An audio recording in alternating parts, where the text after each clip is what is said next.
Hello, good evening, and welcome to another edition of Ironport here on Metropolitan Television. Ironport is proudly brought to you by the Ghana Ports and Harbours Authority, GOIL Company Limited, Ghana Revenue Authorities, Rain Insurance, and the Ghana Link Network Services, the operators of the Integrated Customs Management System, ICOMS, at the ports. The program is also streamed live on our social media handles. At Facebook, you can watch us at Ghana Ports and Harbours Authority, GPHA Ghana, Ghana Ports and Harbours Authority, GPHA Ghana. On YouTube, we are at Ironport Ghana. Ironport Ghana. Our media partner is the Business and Financial Times, the BNFT. If you want to have a grasp of all that transpired on the show tonight, make a date and grab a copy of the Thursday edition of the BNFT, and you'll be able to see all that transpired on the show here tonight. You can send your comments ahead of the show to our WhatsApp line, which is 0559-019-177, 0559-019-177. Along the line, as usual, we're going to be getting interactive with you, and that's where we activate the phone lines for you to give us a call and contribute to the show. My name is Kennedy Mona. We are back shortly. GOIL makes good things happen. This time, GOIL has introduced Super XP Ron 95, a higher grade fuel loaded with additives and yet sold at the same price as normal fuel. GOIL Super XP Ron 95 enhances engine performance like never before. It maintains the engine by keeping it clean from carbon deposits. GOIL Super XP Ron 95 is designed to burn slowly and thus improves fuel economy, making you save money after several kilometers. GOIL Super XP Ron 95 gives you a smooth driving experience, that is, less vibrations. Fill up with GOIL Super XP Ron 95. Now there's no need to pay more for any higher grade fuel. GOIL has that sorted. GOIL, good energy. Electricity, then pay your taxes. Our taxes, our future. Because you see, without our taxes, we wouldn't have good roads, good schools, better hospitals, street lights, and other very important social amenities. When we pay our taxes, we give our children free and quality education. Tell God, my money too small. Why should I pay my tax? Look, small. Salifo, it doesn't matter how small or big your business or income is. You still have to pay your taxes. The little taxes from each and every one of us, when put together, could give your community clean water or that deprived school with tables and chairs. Please pay your taxes. It is your responsibility. It is your civic duty. It is the law.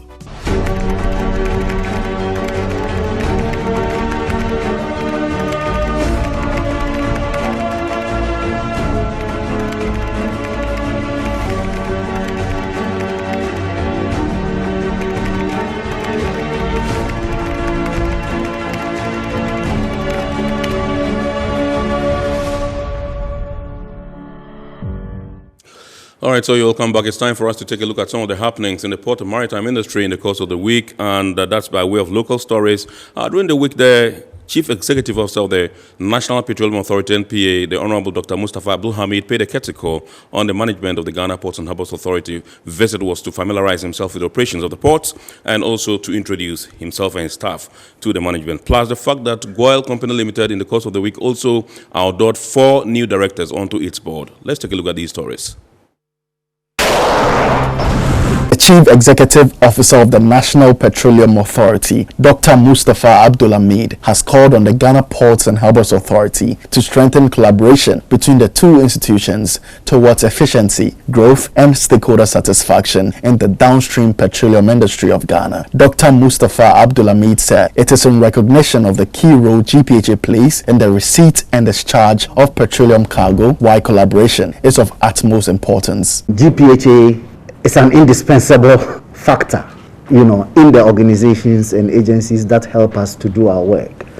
I'm sure if we were to take the ports out of the equation, we wouldn't get our petroleum products delivered to the country. He toured the port's operational areas to inspect and have a first-hand experience of activities within the port that aid the discharge of petroleum products. The NPA boss also reviewed some initiatives his outfit would be taking to curtail illegal bunkering activities. From now on, we are no longer going to allow BRVs to bunker directly to vessels. I mean, it's the only channel through which people discharge or pretend to be discharging, or if you want, bunkering vessels, when in fact all they do is to rev up the vehicle and drive away the product for dumping into our service station. So once we ban direct bunkering from BRVs into vessels, I believe that we would have eliminated the avenue for cheating. Dr. Mustafa Abdulhamid also met with top management of GPHA to discuss few issues pertinent to the industry. There, Director of Tema Port Sandro Opoku assured of continuous collaboration from GPHA for the betterment of Ghana's petroleum industry. As far as we are concerned, we'll continue to collaborate with you. Where there are issues with the pipelines or anything, we bring it to your attention. I think recently TOR was working on it. There were some repairs that had to be done on the pipelines. So we hope that you coming in will only deepen our relationship, and then where there are any challenges, we meet to discuss, to agree on a common ground.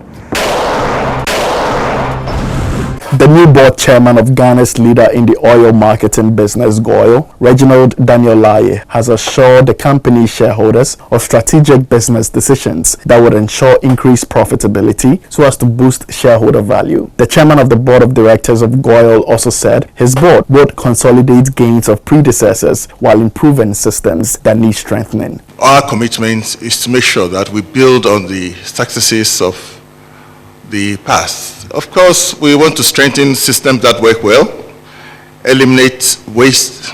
We would like to welcome greater profitability. And then, of course, we'll be a corporate governance police. We would want to make sure that things are done after the proper fashion.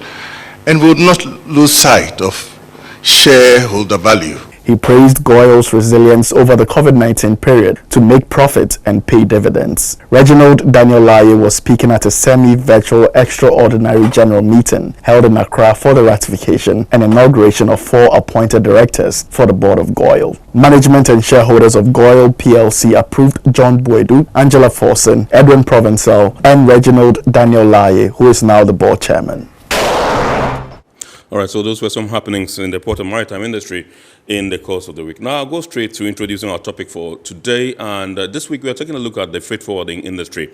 When we say freight forwarder, who is a freight forwarder? They are the intermediaries between the ports and then the publics. That's the importers and exporters. We're going to tell you the difference between a freight forwarder, a clearing agent, and a customs house agent. Is there any dichotomy you can draw from that? And what are some of the things that they are doing to sanitize the system and to ensure that their work, is done unimpeded? Well, I'll have the pleasure to introduce to you Mr. Johnny Monte. They call him Forwarder Johnny Monte. He is the Vice Chairman, Ghana Institute of Freight Forwarders for the Tema branch. Thank you very much, sir, for joining us, Sir John, as I call him. And then we also have in the studios Mr. Nana Fredua Ajimai-Ofreata. Yeah. Nana Fredua Ajimai-Ofreata. He is the Executive Secretary, Chairman of the Customs Brokers Association of Ghana, QBAG. Yeah. Chairman. Yeah. And he's also the Executive Secretary of the Committee of Freight Forwarder Associations, COFA. Yes, sir. Thank you very much indeed. Also joining us via Zoom is Akwesi Sribo Boateng, who is an executive member of the Association of Customs House Agents Ghana, that's ACHAG. Good evening, sir. Mr. Sribo, can you hear me? Yeah, I can hear you clear, loud and clear. Absolutely. Good evening. Good evening. Mate say who are bridge what to say? Who did their own? Very business. All right. Very football business. Great, fantastic. Thank you very much for joining us. We are happy to have you. So let me begin with you, Mr. Monte, and find out from you, what is your role as a freight forwarder? What do you do when we say you are a freight forwarder? Thank you very much. Basically, it's simple. We move cargo, all over the world. Wherever the cargo is, we ensure that we move this cargo in a secure, effective, and cost-effective manner. Basically, I like to give examples, so I'll try with this one. Basically, if you have a cargo anywhere in the world, firstly, I will have to ensure the type of cargo that is coming. Right. Advise you on the provisions within the country in which that cargo is, the types of transport mode you would require, that will go by air, sea, rail, or now we have even drones carrying cargo. And then also when it comes to port of destination, we also have to look at the requirements within that space. I mean, in the country we find ourselves today and everywhere, it's important for you to understand that there are regulations. There are Food and Drugs Standards Authority. You have to ensure that there are certain products that you don't have to even bring them until you have satisfied these regulations. So basically, as freight forwarders, we look at that space and ensure that your cargo is delivered in a safe environment and in a cost-effective manner. Right, you just mentioned drones. Are you sophisticated in this industry in Ghana, enough to be able to transport, goods by drones to your clients? We are doing that now. Don't forget that in Ghana now we are delivering medication by drones. Absolutely, yes. So that's logistics. That's what we do. It's part of our business. Okay. Yeah. All right. I know that's a very, very expensive thing to do if you are going to be transporting by drones and all that. But let me come to Mr. Nana Fredwia Ajuan Friata and find out from you. I am an importer or exporter. I require the services of a freight forwarder. Yeah. How do we normally get in touch with you? Well, thank you and good evening once again. If you want to contact a freight forwarder, ideally, or the most easiest way to reach us, or what has often been the case, is by referrals. Yes. Yeah, people who normally would have cleared before, has an experience with a forwarder, would normally refer you to another importer or client. But there are other ways. One of it is there are listings. For instance, on the Ghana Shippers Authority website, there are listings of freight forwarders in good standing. You can also have the same on our individual association websites, like the QBAG websites, GIF websites, ACHAG, and the rest of them. The larger ones, freight forwarders or customs house agencies, they come in all categories. There are those who are to be considered to be medium-sized, large, and then small. Yeah. The larger ones are able to advertise, in the regular newspapers and on other portals. So these are some of the ways you can reach us. All right. So, Mr. Sribo, if you want to add something, let me go to Mr. Sribo and come to you. If you can hear me, Mr. Sribo, let me find out from you. How do I become a freight forwarder? Hello, Mr. Sribo. If you can unmute and then... Can you hear me now? Absolutely, yes. Yeah, I would say, as a freight forwarder, I identify the problems in the logistics chain. I satisfy it, or I solve the problems at a profit. That is basically what, as a freight forwarder, that's what I do. You want to move goods to Tamale, you need tracks. You need documentations. That is the problem. My work is to satisfy you what you want by taking your goods to Tamale for at a profit. And so once you are satisfied, the goods is at Tamale and you are happy, my job is done. I get paid. All right. So I was trying to find out whether there's any qualification I would have to possess before I am enlisted as a freight forwarder. Maybe the minimum, the minimum qualification I need as a to become a freight forwarder. Minimum qualification, you must attend the customs proficiency school to become a licensed by customs. The schools is normally open once in every 3 years. You write an exam. If you pass, they give you a license. Yeah. It's based on that license that you can open your company. All right. Otherwise, they're normal. Now, most of freight forwarders has a degree, some has masters, some are even doing their PhDs. And so that's my way of qualification. Absolutely. All right. So I know some of the men that led GIF before, Frank Sapong, the Honorable Kofi Brako, Carlos Ahinkra, Mr. Kuting, Robert Allship, and all that. I know these are strong men who have been presidents of GIF before, and I know GIF is running a program for people who want to become freight forwarders. Mr. Monte, can you educate us on these programs that GIF is running for? Yes, I'm actually glad. Freight forwarders. Yes, I'm actually glad to speak on this matter. Just a couple of days ago, GIF actually had a particular ceremony for about 200 students. These guys are going to undergo certificate programs, diploma programs, and higher diploma programs. I mean, these are international programs, and there is no other institution, I can tell you, on the face of this country that, apart from that which is administered by the Ghana Institute of Freight Forwarders. The programs are tutored and mastered by professionals, pure professionals. Our space is more of a profession. It's a professional. Basically, it's professional grounds. So just like CIM Ghana, or a chartered, Chartered Institute of Marketing Ghana, exactly, or chartered accountant, ACCA and all that. Exactly. So at the Ghana Institute of Freight Forwarders, the institute itself is accredited. The programs are run by FIATA. The board chair is a vice president of FIATA himself, Mr. Nutako. Right. There are cracks over there, the brains. I mean, the best of the best. So, I mean, if you go through that program, of course, you're good. I need just to add that for a freight forwarder, you don't, apart from the CHA that is administered by, you find in Section 43, where, you go through the customs processes. That is for customs agencies, customs house agents. Yes. But for a freight forwarder, the sky is the limit. As much as you can avail yourself to training and undergo conferences all over the world, I mean, that's what makes you a better person. I'm sure as a journalist, you continue to upgrade yourself. You don't limit yourself to degree or a master program.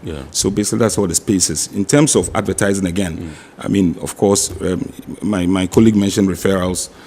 Just like any business, you need to have a marketing strategy. We have salespeople that go out just like any business. And then, of course, once you're able to build your relationships, you begin to see, you are able to sell. Network marketing, name it, we're everywhere. Wherever there's a conference, we find the president moving an economic team somewhere. We go there, we advertise there. So basically, we break the market. So if you look out, the products that even come, we advise clients as to what actually sells on the market. So our business is very, very broad. Yes, thank you. All right. As an institute, how many freight forwarders are able to churn out in a year? In terms of our membership? Yes, I'm talking about those that you train. I know you run, you just mentioned that. And I'm asking how many people you are able to churn out, who are able to access the customs proficiency certificate to be able to operate. We don't churn out certificates. We train people, or we train people to be able to ascertain a certificate. As in, it's only customs that are mandated to churn out customs house agency certificates. Right. At our end, we train members. We train people whatever your background. Of course, there is a minimum qualification. But wherever you are, SS, we build you up. You do a certificate, and then we build you up and build you up till you write the diploma and then the higher diploma. So in terms of numbers, we run them in batches, depending on the batches. First batch we are running this year is 200 people, 200 students. I mean, some have master's degrees, name it. So this is a different field. Okay. Different it's a specialized area. Specialized area. That means that if an SSS graduate comes out and wants to take up a profession in freight forwarding, the fellow can approach GIF, undertake the diploma, advance to the HND, and then perhaps the degree. Do you run degrees and masters? At the moment, we have affiliations with Cape Coast University, University of Ghana. So yes, there are degrees, but we want to maintain our core. We don't want to kind of be branched into. This is a specialized area, and we want to maintain. We want to have that advantage that we have in the market and keep that going. Right, Nana. Hi. Can you bring us up to speed with the difference between a freight forwarder, a customs house agent, and a clearing agent? Well, thank you once again. Freight forwarders is the umbrella name, the overarching name, because freight forwarders essentially move cargo around the world. They are the intermediaries between the shipping lines and then the importer. But the customs house agent, or what we call an agent in Ghana, or a customs broker, we all work in the same area. But expertise are different. We share certain things in common, but when it comes to the customs house agent or the customs broker, his expertise is dealing with customs. Right. I mean, customs, when you work with customs, there are a lot of things you need to know. I mean, the HS code that has been bandied around a lot. It borders on world trade, I mean, international trade. The HS code you'd find in Ghana is the same one you find anywhere around the world. Yeah. The customs broker is supposed to have expertise in these areas, so that whatever you are bringing, they would have to look at the classifications and see where to position the particular cargo or goods that you're bringing in. Yeah. Yeah, so they liaise between customs, because the technical area, like Johnny said, I mean, they are supposed to go through and, I mean, come up with a tariff they are supposed to pay, the import duty and all the things that are related to it. But we all work in the field of logistics. So that's why the freight forwarding, I mean, name is the more popular one. Yeah. But we basically, like I'm saying, work in the same area. But when it comes to customs house brokerage, you need a license. Yeah. And that's the proficiency license. That's what Johnny talked about. I mean, it's organized like once in every 3 years, the program, by customs. It's a reserve area. And yeah, you should have a lot of experience before you even attempt to do the program. Yeah, because there are other people who are also classified as customs house agents. These are retired customs officers who have the experience from having worked in the industry for so long and they've gone on retirement. They are issued a kind of certificate called, what? Aside the proficiency, we get a proficiency agency. They get what we call an exemption certificate. Okay. Yeah, they're exempted from going through the... By virtue of the fact that they've been customs officers before. Exactly. And then don't forget, they also have gone through training at Petroleum before they become. So they are exempted from that. So we call their certificate exemption certificates. Yeah. Now, in your earlier submission, you made mention of the fact that, yes, if I want to identify or acquire the services of a freight forwarder, you have registries or registers for the various associations or groups. Right. So all I need to do is to, if I want to access the service of maybe somebody from GIF, I go to GIF and then find out, accredited members. We have a lot of these guys under the trees who are operating, and all you need to do is just get the person, perhaps the fellow generates something somewhere, and then it's in business about, using perhaps somebody's license or certificate, to clear goods. And, this has created a lot of confusion. And it's still persistent. Yeah, it is. So what do you think are the things that we should be doing to sanitize the system? I think a lot more of the sensitization, like the one you're having. I mean, at a time with freight forwarders. I mean, we need to be out there to tell our own story. I mean, freight forwarders have been given a bad name because of these few bad nuts. Yeah. And then, like every human institution, you find a main son somewhere who is doing something untoward. Yeah. But if you want to, engage the services of freight forwarder, like I said, the Shippers Authority is about the main, state agency that deals with shipping. Right. So rightfully, a call to the Shippers Authority. They'll be able to assist. They'll be able to assist you because they have not just a listing of, say, a GIF member or a QBAG or ACHAG, but all freight forwarders in good standing. Yeah. Ken, if you allow me, I think this is an area that we are not shy to talk about. It's an area that we are bent on ensuring that the best of course, national revenue is attained. Yeah. So we need the best people on the ground. For instance, at GIF, members in good standing are always published. There are members who, if you're not in good standing, your name would be struck out. So who's the member in good standing in the first place? We look at your record over time. Have you done any business with the customs authorities that has proven otherwise in terms of the declaration that you made? We go to the extent... Yeah, you're talking about under declarations and all that? You see, invoicing. Exactly. It depends on... Don't forget that. You see, when you have a document, a declaration, my very good friend will say, the bill of lading, the document that you have, it says set to contain. You, the freight forwarder agent, a document has been to you. You go through it with your client. Yeah. You say you have 200 boxes of microphones. You take the zero invoice that you're given, your supplier, the data that's given, everything. You go all those things through him with him. Your parking list, any other FDA requirements or other requirements that you go through that. The customer doesn't know what's in the container. The agent doesn't know what's in it. It's only the importer or probably his supplier, because there are importers who are here who don't even know what's in their container. All they know is that I've ordered for 200 boxes of microphones. So once we go into the port, if it has to be examined or scanned, that's where we will see all these things. So once we go through that and we find out, look, this guy is clean and is the importer, we report these things to the sector commander. Thankfully, the sector commander has, the Tema sector commander, he's been open, his doors are open every time. We go through these things when investigations happen. The point I'm making is that anytime any importer wants to take cargo in or out of the port, make sure you go on these portals. Right. Because they are updated every week. Every week, okay. Members in good stand, these are people who have been verified and verified again. Let me tell you what. In fact, we've gone to the extent that if any loan company wants to lend money even to a freight forwarder, he comes to us. We verify before you are extended any facility. That's how far we've gone in terms of making sure that our members are not sacrosanct, but at least above par.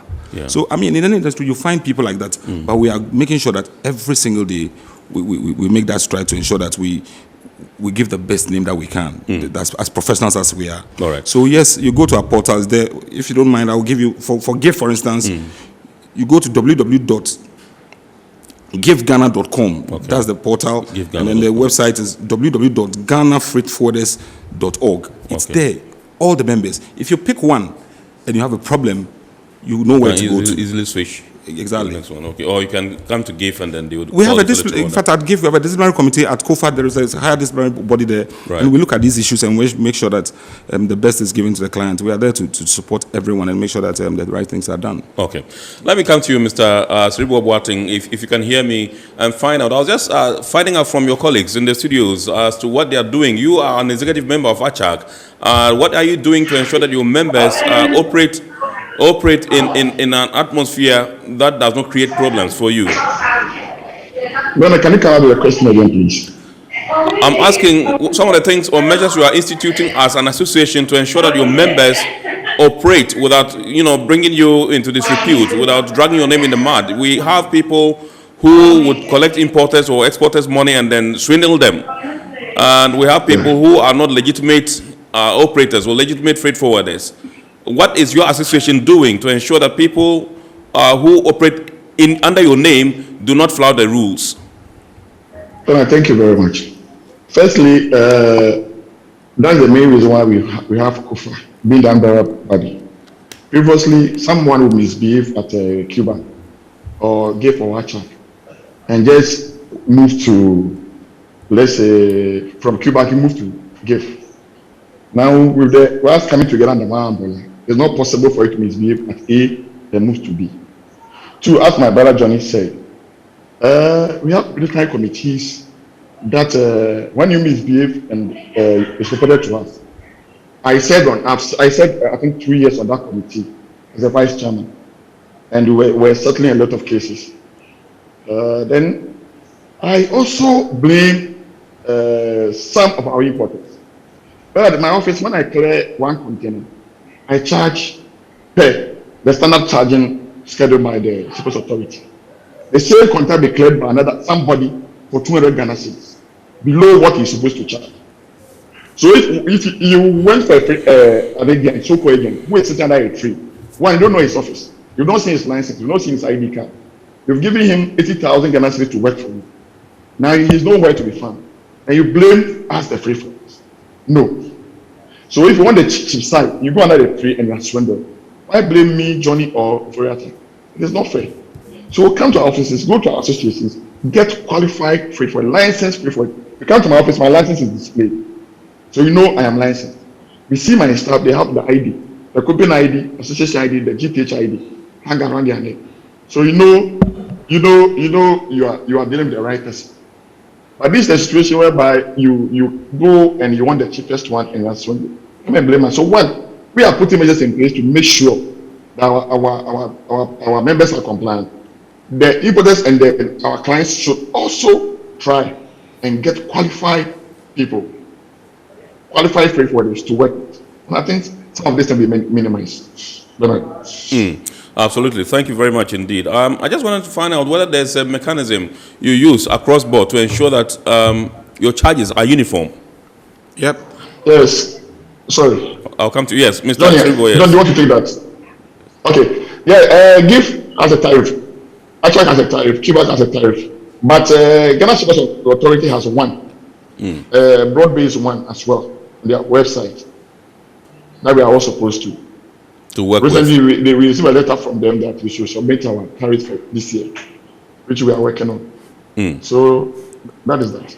Okay, thank you very much indeed. Yes. Thank you again.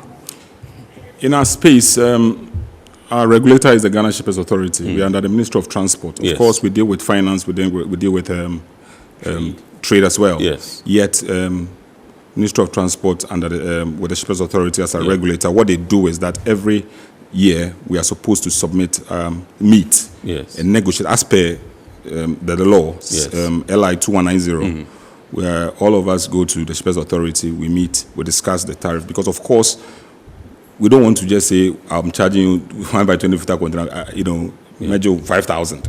So they meet, they look at all the factors that go into the trade. They look at neighboring countries, they look at international costs and all that to go into the business, and then we come to a solution as to how much we are supposed to charge. In fact, you have even importers on that panel. Unfortunately, when it comes to the shipping lines, it's a different matter.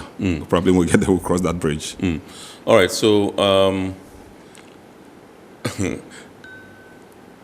I just want to find out if I contract you to clear my cargo for me, how do I know that this is how much I'm supposed to pay?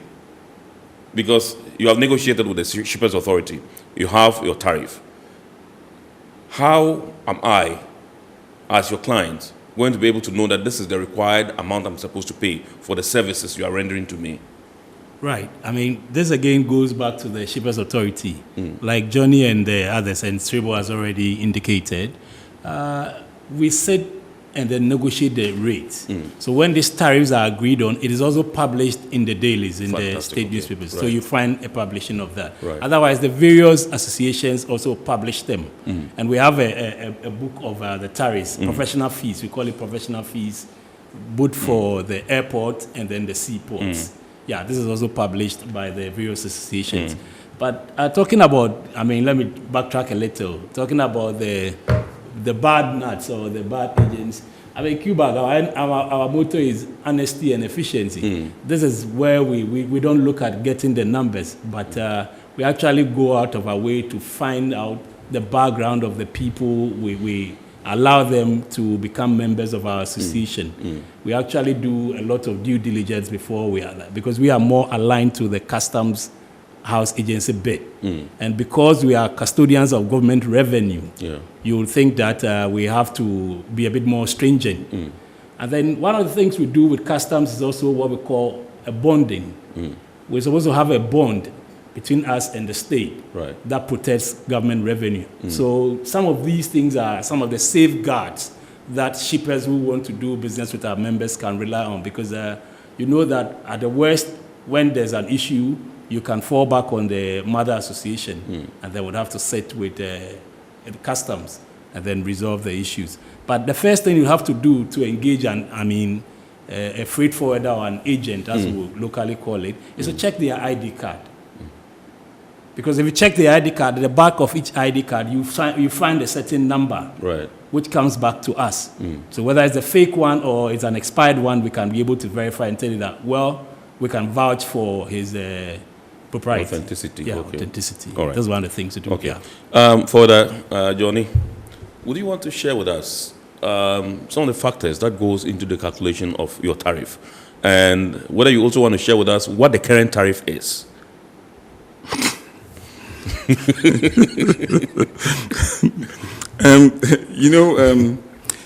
That's not a problem at all. Like I said, our tariffs are not in secret. If you go to our website, it's there. If you go to the Shippers Authority website, it's there.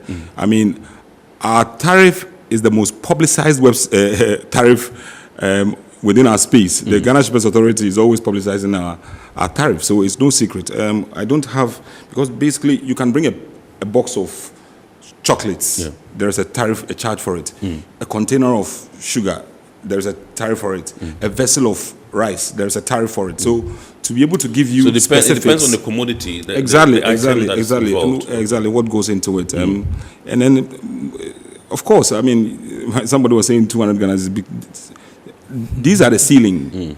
However, if you're bringing me, let's say 200 containers, obviously you would have to negotiate on the price on the tariff for some discount. Exactly. So our tariffs are there. I will share one with you as soon as we speak, right. so you can make it public. It's no secret. Okay. I think for the past 4 or 5 years we have not even touched that tariff. Okay. For the past 4 or 5, I'm sure about the past 4 or 5 years, we are the only institution that have not touched that tariff. I mean, since COVID started, we decided we're not going to touch our tariff until after things settle down. Then we go. That's what my friend was saying, that the Shippers Authority has written to us to come to table and do a renegotiation of our tariff again. So we are eager to do that. Unfortunately, like I said, the shipping lines have decided not to. They don't go for any tariff reviews, and they do it as and when they please.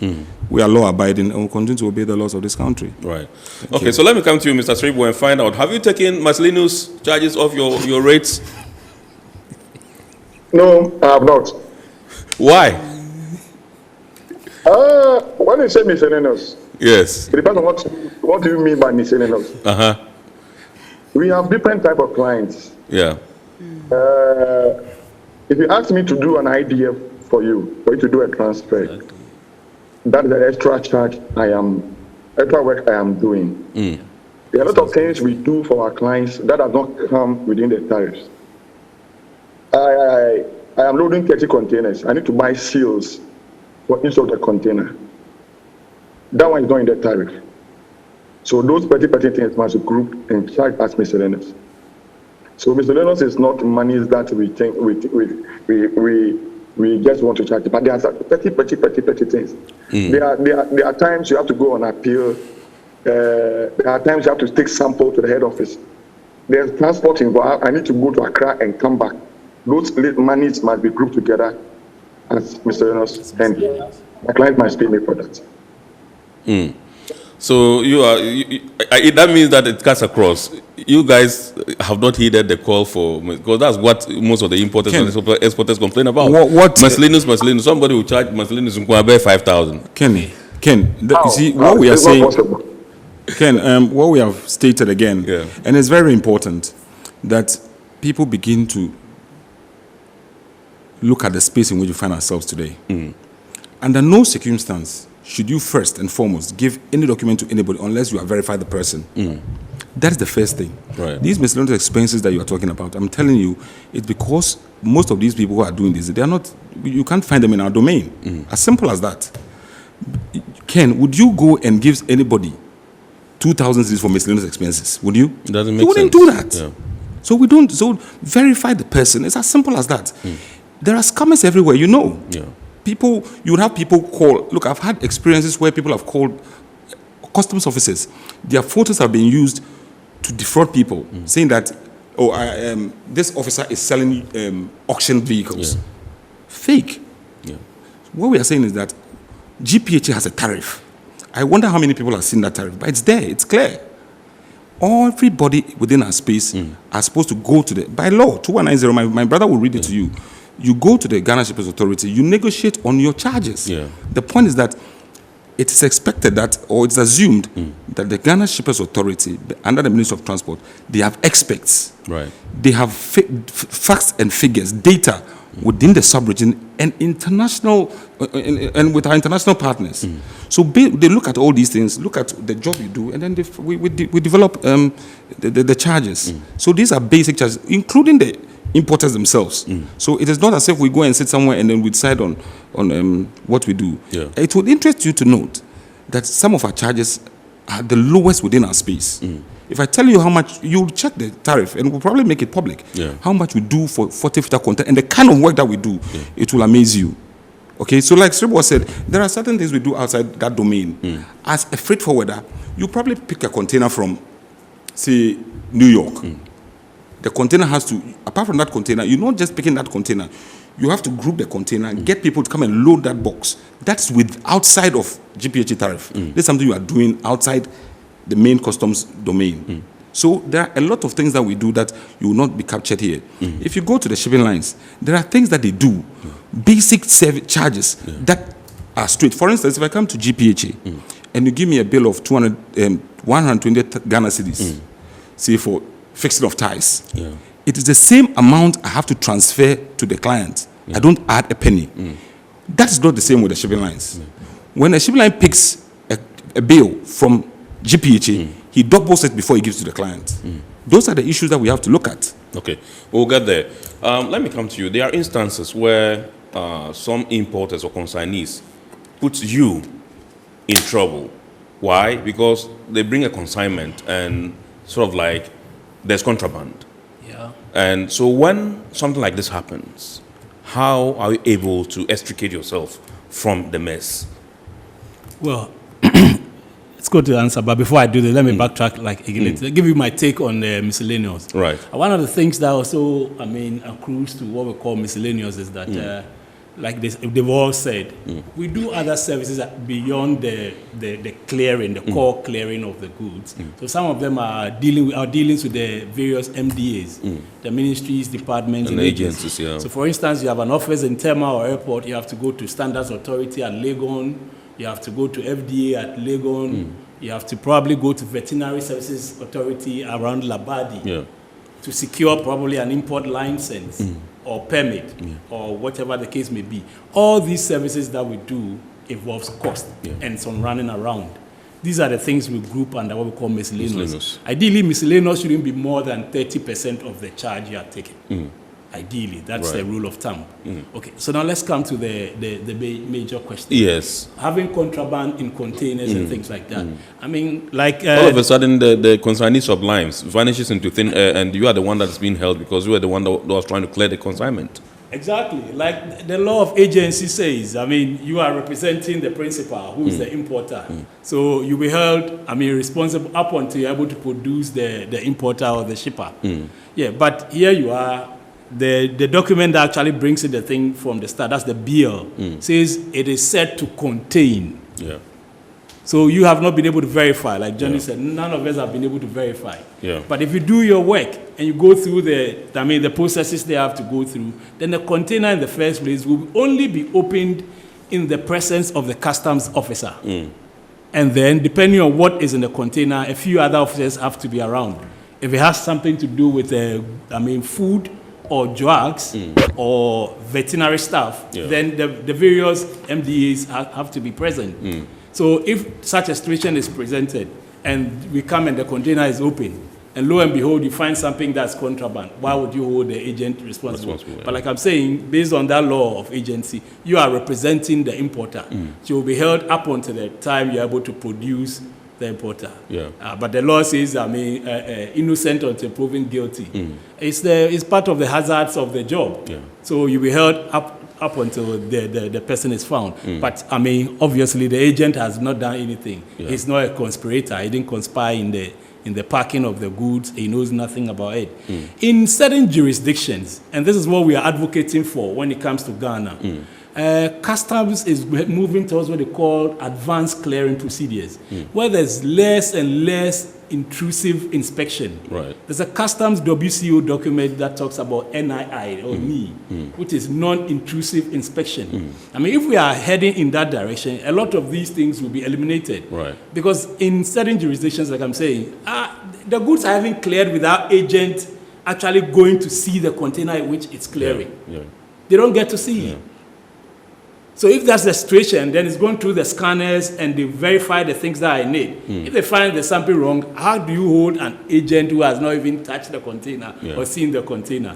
But these are rudimentary days. I'm sure we'll get there as time goes on. Absolutely. All right, so this is Ironport here on Metropolitan Television, and tonight we are discussing the role of the freight forwarder in the clearance chain, and we're taking a look at who a freight forwarder is, drawing the dichotomy between a freight forwarder, a clearing agent, and a customs house agent. We'll be back shortly. Every now and again, GOIL makes good things happen.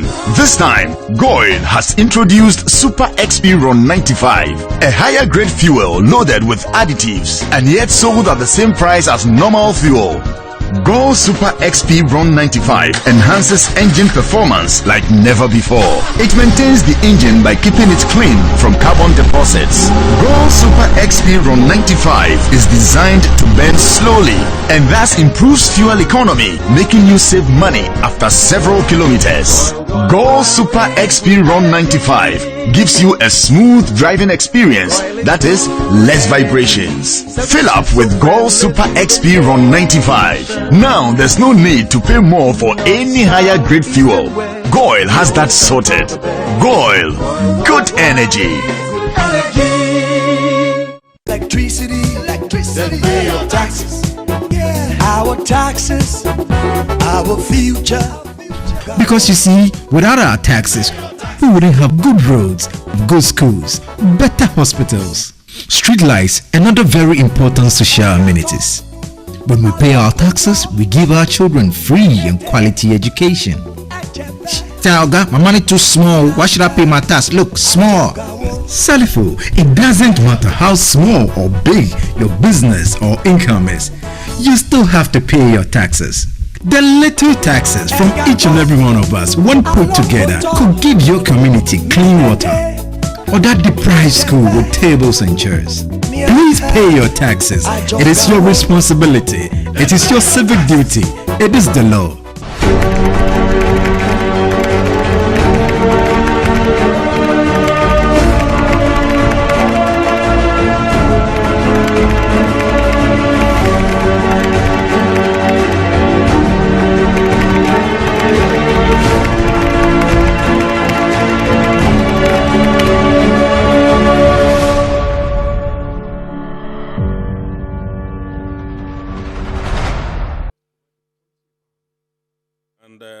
I would like to introduce once again my guest in the studios, Mr. Johnny Monte, who is Vice Chairman, Ghana Institute of Freight Forwarders, Tema branch. Mr. Nana Fredria Ejimai-Ofriata is the Chairman of Customs Brokers Association of Ghana, QBAG, and he's also the Executive Secretary of the Committee of Freight Forwarder Associations, COFA.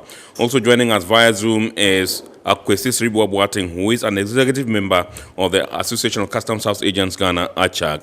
All right, so thank you very much. Let me come straight to you, Mr.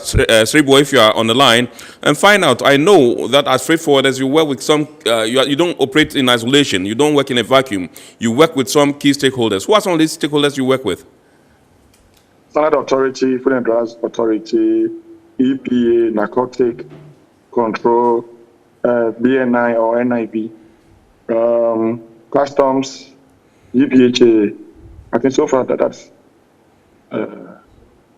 GPHA, MPS, Amaris, a lot. So I think I mentioned it. Okay. So what's your level of collaboration, between yourselves and these organizations that you just listed? Very, very cordial. It's not very easy, but we try to. The problem we're having with them that some of these stakeholders are using the port as a cash cow instead of regulating being regulators. They are using the port as cash cow to make money, and that's the problem. That's one thing that we need to look at. But that's the problem we're having with some of our stakeholders. Aside some of these issues that you have raised, do you get them to, as it were, collaborate with you effectively in terms of assisting you to speedily clear your goods? Sure. I will start with the ICOMs. I didn't give ICOMs a chance to survive. And trust me, they've done very well. I will stand up for them. They've done very well. I would like to commend Mr. Ohene, Madam Annabelle, the customs guys involved, BTC, and a few of them. They did very well. And I am happy it's working. Right. To be very sincere with you, I don't go to church, so I don't lie. My issue is very simple. I thought this thing wouldn't work, and it has worked. And I want to talk my heart for them, and they've done very well. So the ICOMS is doing well. The GSA is doing well, but for their charges, Mr. Mona, you are talking about the Ghana Standards Authority, right? The Ghana Standards Authority, every Ghana Standards Authority, we need to look at them. Are they at the port to make money or to regulate? We need to do a dichotomy between business, because you see, the whole thing looks like Mr. Sribo, let's not go there, because we need. If we wanted to go there, we would have brought a representative from the Shippers Authority. Once they are not here, let's just leave it at that, so that at the appropriate forum we can get them represented, and then we can bring up these issues, please. But I am not zooming to one person. I'm talking about those stakeholders. FDA, Service Authority, those ones are the ports that regulates the imports. Right. And how much yeah, that's what I'm talking about. Talk about collaboration. If you're collaborating with me and I'm not happy with how much I'm paying, that's the problem. All right. Thank you very much indeed. So, Mr. Sribo listed some of the stakeholders you work with. Is that all, or there are some that you want to add to the list and tell us how effective this collaboration between yourselves and these agencies have been? Oh, there are a lot more. There are a lot more agencies. But you see, I can add PPRSD for plant quarantine. Anything to do with plants, live plants and things like that. Veterinary. I mean, but freight forwarders or clearing agents basically handle everything that comes into the country. I mean, currently I'm handling some shipment that's supposed to come from the USA, and it will be interesting to know that these are like dried semen and semen that's been put in some liquid that are supposed to come here for crossing of pigs. Wow. So this is how technical the job can be. And in all of these areas, it requires different, expertise. Right. Aside these agencies, if you remember, we had the National Single Window Project that came on board.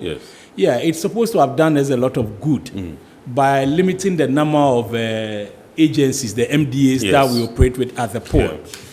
Because these are one of the main sources of the delays at the Ghana port, or the ports, if I say Ghana port. Because, like Shriboy hinted, most of these MDAs have come to believe, or they see the port as like the cash cow, is a low-hanging fruit area that everybody wants to cash in.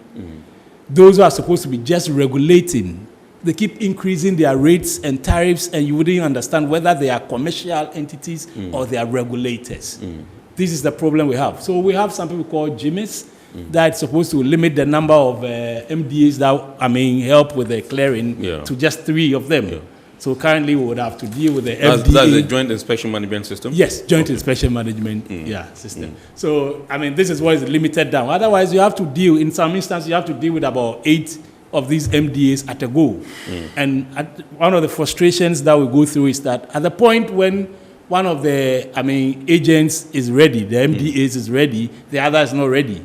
So you have to go around and get all of them together before a container is open for them to do their work. Otherwise, you open, you finish, you lock, you go for the other one. So this is what the joint inspection has brought to sanitize that area.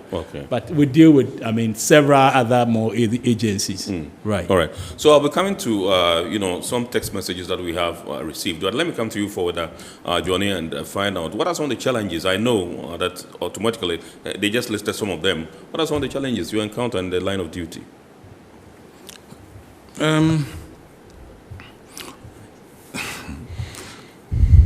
In fact, when I try to speak on who a freight forwarder is, I told you about cost effectiveness. So basically, cost is a major part. So wherever we encounter cost, or in the form of delay or anything, it's quite problematic. Within our space, there's been a lot of talk on all the agencies that have been mentioned, and what we can do, in fact, is to continue to judge, basically, because if you look at FDA, for instance, they have a role to play. If you look at during this COVID era, they've had to look at how things come in. So they are very particular about whatever comes in. I think it's important that the sensitization education we increase. We go on the increase. We invite them to come. That's what we're doing at the moment, because most people don't actually know what is expected of them. So lately, I've seen them most of the time when ICOMs, they are having their training. They are always there to ensure that people understand. But I think we need a major forum, a big forum where all these issues can be addressed. I know Professor Dodo at the Standards Authority himself also has mentioned that if it is possible, Ghana Standards Authority and Food and Drugs Board, there should be some kind of cooperation, because there are same products. You have to go to GSA and you have to go to FDA. And you kind of, though they are looking at standards, you kind of can't find a dichotomy, as you said. It's all kind of a little bit cumbersome. And once you delay and you are paying what do you call it? Registration fees to these agencies, it's still cost. Professor Dodo, I recall the last time he had to say, okay, well, he understands. So, the new charge that was supposed to come on, he put a stay on it, he stayed on it, and that has not been implemented as we speak. But of course, going forward, these are some of the issues that we would like to look at. We would like to understand what exactly are people supposed to do. There should be clarity. Other than that, the confusion and cost, and that's what creates the delay and the kind of confusion that you'll find within our space. Okay, so let's go to some text messages. This one says, good evening, Mr. Mona. Thank you very much for this program on Ironport, but it seems you're not giving the freight forwarders the opportunity to discuss what their issues with the shipping lines are. Would you kindly allow them to voice it out? Well, this one is from Jemima, listening to us in Takrady. So, what are your issues? What are your issues with these lines? Just briefly. The shipping lines actually are not playing fair. To say the least, they basically seem to not care, and the charges that they churn out is what is killing our economy and our industry. The ordinary Ghanaian on the street, the person that needs some medication for the mother sitting somewhere in Suta or Likpe or wherever. I mean, they cannot wake up. You go to a line today, and tomorrow there is a different charge. We've asked the Ghana Shippers Authority, we cannot continue fighting like this. We cannot continue to come to the media and then begin to throw tantrums like this, as if we are children and we have nowhere to go. We have an authority, that is the Ghana Shippers Authority. It's been clothed with all the power and the laws that it requires. Parliament sat down. The minister actually did these regulations. Further, Johnny, let me add this message. This one says, good evening, my name is Kobe. I have a problem with Maersk Ghana when you request for an invoice of container, both administration and stuffing and demurrages.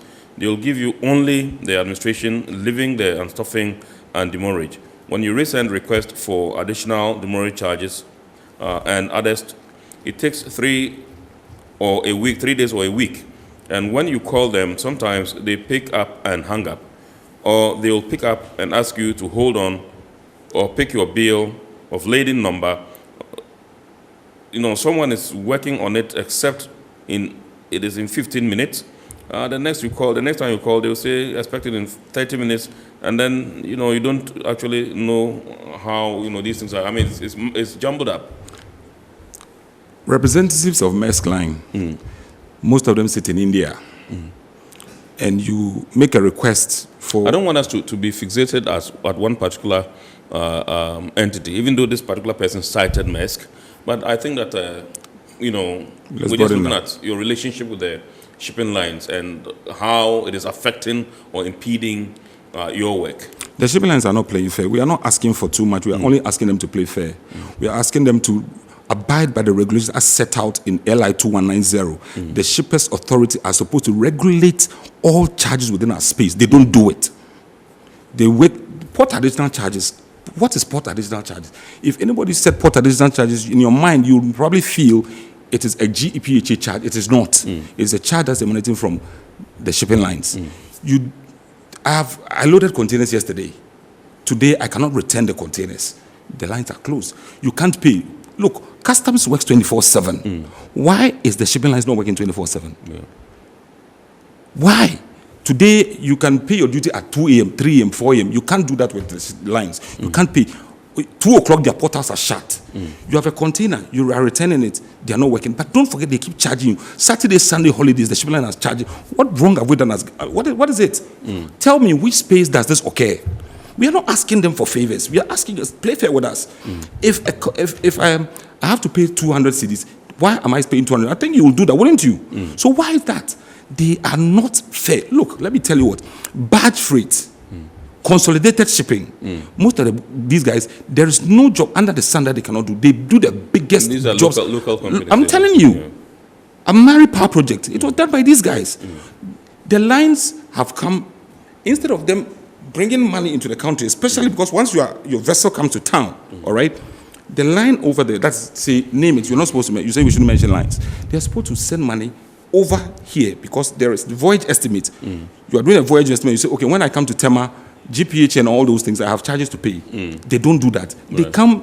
They impose demurrage put additional charges, administrative charges, cleaning of container. You are cleaning. What are you cleaning from the container? All these charges have already been factored in your freight. Right. These are the things we are saying. Okay. We'll be fair with so let me us. activate the phone lines right now. The number to dial is 020-552-8353, 020-552-8353. Give us a call and you can contribute to the discussion. Ken. Yes. I speak on this not because I'm a freight forwarder, because I'm a Ghanaian. Not because look, these monies don't come from me. But the point is that we all pick stuff from the market. You will go to the market, your wife will go to bank, your child will go to school. If you talk about the rent that people even pay today, it's because of these lines. Yeah. Because all the things, the things you use in building a house, your windows, all these things are imported. And if you come to a line and they are every single day, the charges keep going up. After you've paid your freights, then where are we going? It's not fair. Right. So we'll deal with that. Like I said, the lines are activated, so callers come. And coupled I understand we have Yaonsia from Tema on the line. If you can hear me, Yao, good evening, sir. Yeah, good evening. Yes, please flow. Hello. Yes, Yao. Yes. Please flow, sir. Okay. We are listening to you. Yes, my name is Yawinsi. I'm calling from Tema. Yes. Yes. In fact, I've listened to your guest from what John Monte is saying. Hello. Yes, we are listening to you. We can hear you. Yes. The fact is that I will wish that all the clearing company, the agents, those associations, should come together. Yes.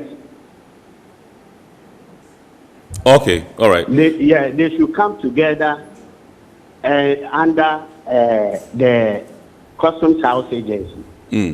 Yes, because one, John Monte is saying that their regulators are the shipping lines, and the Customs House Agency, their regulators are supposed to be the customs. And in actual fact, all these fraudulent activities in the port are being caused by the gate. Yes, because they are dealing with the shipping lines, and the shipping lines are those who are giving out the bill of ladings. By natural fact, the whole transaction is between the importer and the exporter. You see, so that if the whole deal is between an importer and the exporter, then it means the gate people are only dealing with what? The freight. They can only deal with the freight. But if it comes to the actual fact, like dealing with the customs procedures, it is the Customs House Agency. In other jurisdictions like India, where their customs systems are correct, it is the Customs House Agencies who are recognized. Right. Thank you very much indeed, Mr. Ansia. You've made a point. Other deals than those things, because of that, this clearing agencies, these people are trying to manipulate it. Right. Thank you very much indeed. We are grateful to you, Mr. Ansia, for your time and for your call. You can also call. The number is 020-552-8353. We'll be glad to pick your call. This one says, good evening. This one is from Ohima, from Tema. She says, good evening, Ironport. The issue is not about the so-called under-tree clearing agents. It's about the absence of a level playing field in the industry, as well as the absence of a governance structure. It has become a game of who can get the best, lowest values for the trader. That's what matters to the trader, not the one with the finest office space. Well, I think I agree in a way. This one says, Ken, still from Mohima, she says, Ken, the truth of the matter is that miscellaneous will continually be a feature of agents' invoice because, unfortunately, most of the people the agent deals with on the field makes themselves unofficial collectors, from gangs, rich stackers, forklift operators, to exit gates, etc. Simply put, miscellaneous is actually to what drives facilitation on the field during clearance. I agree. All right. Fred from Aoshi. Good evening, sir. Good evening, Mona. Thank you very much indeed for your call. Please, yes, Flo. good evening, John. Yes, Mona, I think the point John is trying to put across is a very good point, which we need to be, very truthful to ourselves. Sometimes... Can you speak up a bit, please? Yeah, okay, sure. So, I said sometimes, as an importer, you bring your goods, to the port, and then after doing everything, you hear there is a shipping line fee that you 1 month go and pay. And it adds up to the cost of everything that, an importer does. So when you come back to the market, prices of goods and services, become so higher, and then the paperwork becomes, a bit difficult. So I think the government should be able to do something about it, because it's been something that, the freight forwarders have said time without number, and then importers are so worried about it. But we don't see any commitment from the government. And it's becoming, too many. So we need to do something about it. The shipping lines are milking us dry, and we need to do something about it. So that's my point. And I feel John is doing a very good work. I'll congratulate him for that. Thank you very much. Yeah, all right. Thank you very much, Fred. So we have 2 callers already. I don't know whether you want to respond to them, or we can go to some messages and then come and pick some more calls, and then we'll sum it up. It depends on how you want us to go. If you want us yes, let me go to Mr. Sribo. He has not spoken for some time. Thank you very much, Mr. Sribo. You've heard our callers. Do you make anything? What would you say about the concerns they've raised? My issue is the shipping line. But if you are in a position whereby the more you delay me, you make more money. Why would you delay me? Yeah. The more the goods delay at the port, then I make more money. Then there's the incentive for me to delay. As Johnny just said, why is it that you can't drop your container Saturday, Sunday, or you can't do a release Saturday, Sunday? If I have a teller's release from my principal, what else does the shipping line wants from me again? Now they'll take your ID card, they'll take your shippers. What is it? Because now in their system, they have all our they know all the registered freight forwarding companies. But you see, all these bureaucracy are there for them to make money from the system. Then that's what I speak to you now. The exchange rate per Bank of Ghana is about 5.9. The shipping lines are usually 6.5 per $1. They are charging 6.5 per $1. That's how much they used to calculate duty for us. And there's nobody there to speak for us. So either pay or you keep quiet. That is why I think there's no need for us paying money to shippers authority. It's a waste of time. Because when it comes to pay for this, I'm sorry, Mr. Sribo, we shouldn't go there. No, I will not allow you to go there. We would have had a representative of Shippers Authority who we wanted to discuss them. I beg you, please, let's not go there. Please, let's not go there. I beg you. I beg you. Allow me to you get what I'm trying to say. But the point is that when it comes to you can make your point without necessarily, mentioning them or, trying to denigrate them. We don't have their representative here. And so, they are regulators, so I need to mention them. They're supposed to regulate us. Somebody charging me $6.5 per CD. And who do I speak to? It's not the shipping line, it's not the regulator. So who do I want me to mention? Ken. Right, okay, thank you very much. You've made a point, Mr. Sribo. I'll come back to you. Let's go to the phone lines and speak to Kevin, who's calling us from Tema. Hello, good evening, Kevin. Yes, good evening, sir. Yes, sir. I would like to also add my voice to this issue with the... Can you speak up a bit, please, Kevin? Okay, I'd like to add my voice to the issue with the shipping lines. Yes. Look, it's terrible. These shipping lines are charging us every day. Can you hear me, please? Yes, we're hearing you. Okay. These shipping lines are charging us every day. Meanwhile, sometimes you request for an invoice. The whole is for them to respond with the invoice. It's actually killing us. You have a shipping line in Ghana who has their operations somewhere in Malaysia. So you request for an invoice. Sometimes you clear your cargo. The cargo is on a day demurrage. You need them to give you the invoice, pay, and then you send the container to them. You request for an invoice in the morning. and you are told that someone is working on the invoice in Malaysia, you call the another. Someone takes the call in Malaysia and tells you he's now going to follow up for somebody to work on it. Sometimes we even go to the test. Hello? All right, I think Kevin's line has dropped. This message is other shipping lines. It takes other shipping lines take a deposit of 2,000 for a container. That's 140-footer container, which is also high.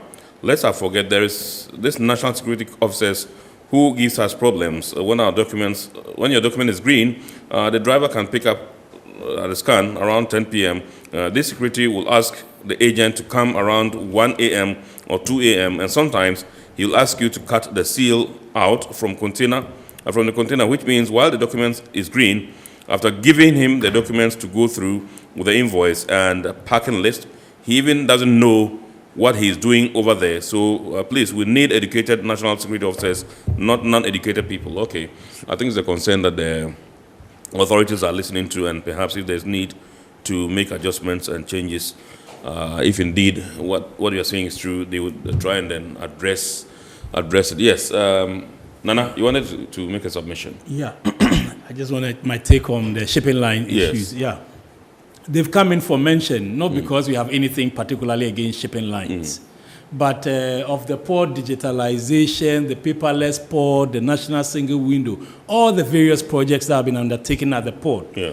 The aim is efficiency. In fact, logistics is all about efficiency. And anything that slows down logistics adds up cost. Shipping lines have no incentive to tow the same line. Yeah. Because they, on the other hand, make their money when they slow down the process. And you deal with the shipping lines at a very early stage of the clearing process.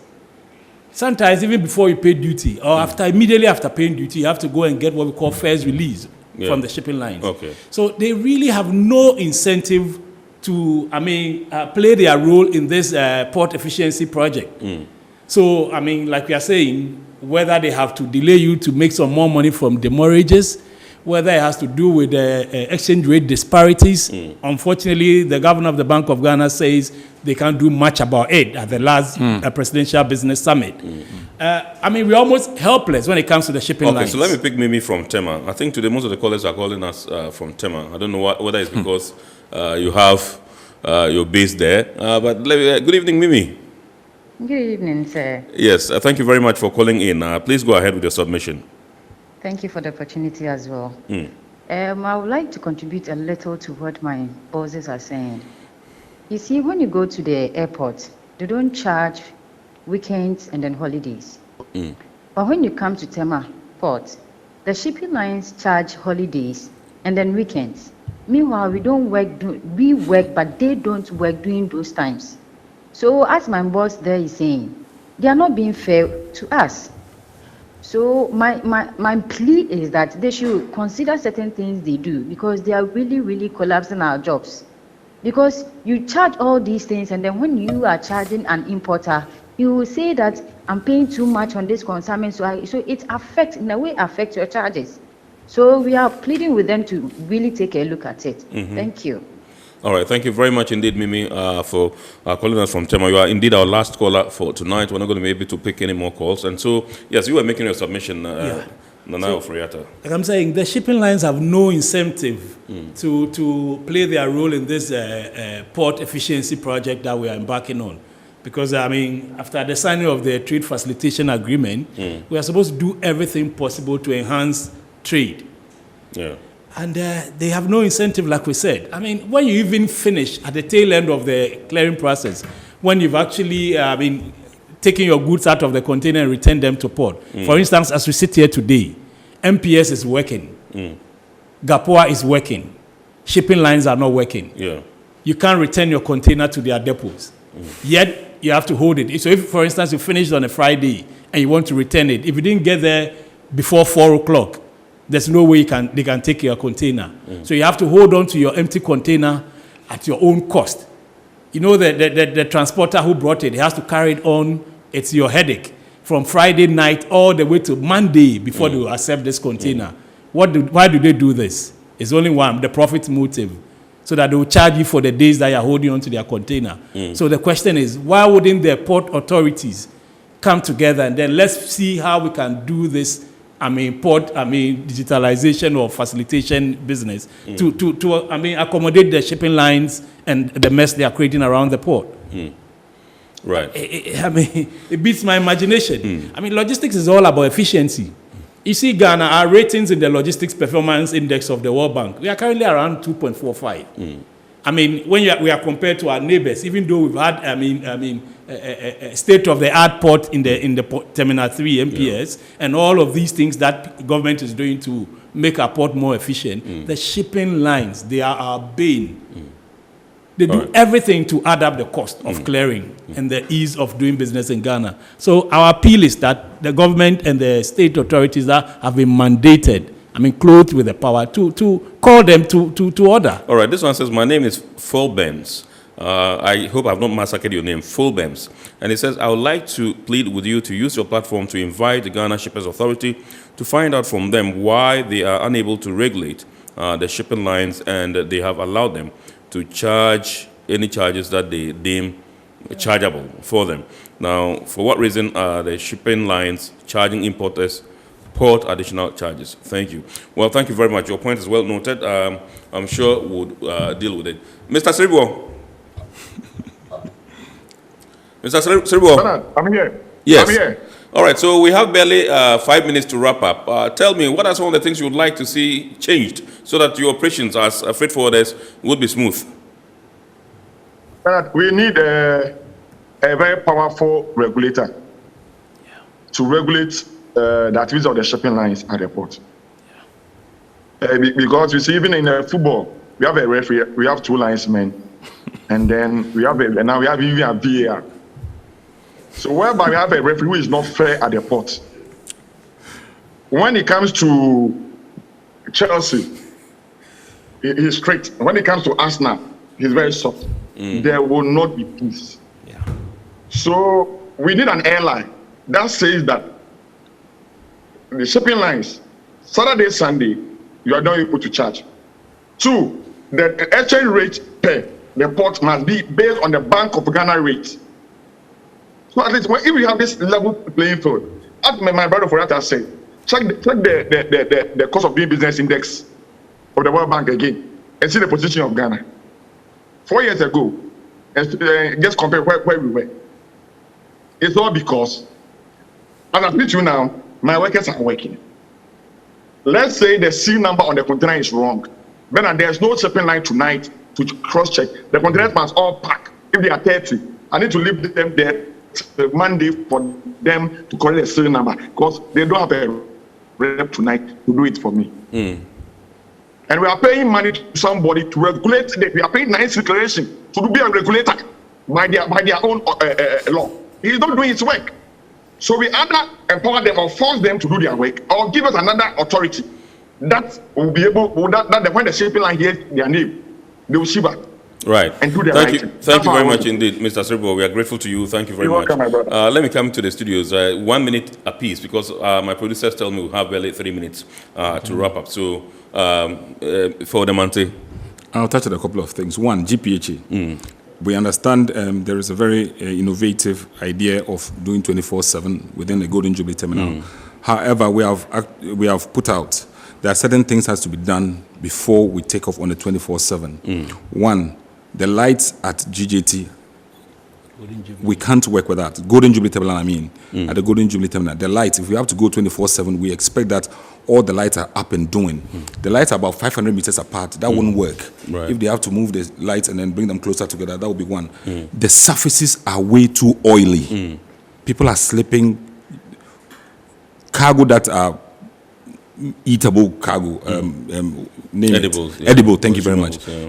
You can't put those things on the ground. The safety of the officers and agents are also something that has to be taken care of, especially the oily surface. We have to look at it. Right. We need a canteen at that terminal. If you go to MPS, the MPS has a canteen. And then, of course, a place where your visitors